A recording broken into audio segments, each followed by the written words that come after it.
Assalamu alaikum everyone, welcome back to Hujjah Kids. Today we're going to learn about something very important in the Arabic language, the three short vowels, Fatha, Kasra and Dhammah.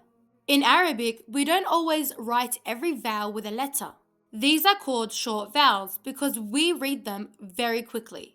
These marks are called harakat. The first haraka is called Fatha. It looks like a tiny line above the letter. When you see a fatha, you open your mouth like you are saying as in apple. For example, if we put a fatha on the letter ba, it becomes ba. The second haraka is called kasra. This time, it's a little line under the letter. When you see a kasra, you make a small e sound, like in C. For example, if we put a kasra under the letter ba, it becomes B. The third haraka is called Dhammah.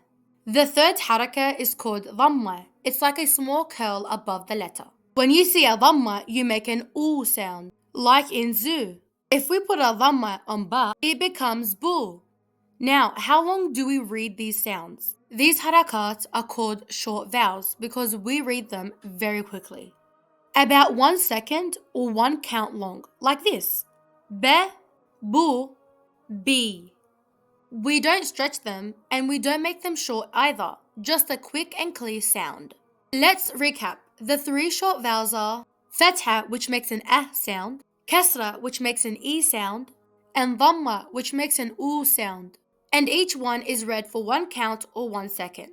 Hopefully, now you know your Fatha, Kasra, and Dhammah. Stay tuned for more Quranic and Arabic lessons. If you enjoyed this video, don't forget to follow for more at Hujjah Kids. Bye for now. Assalamu alaikum.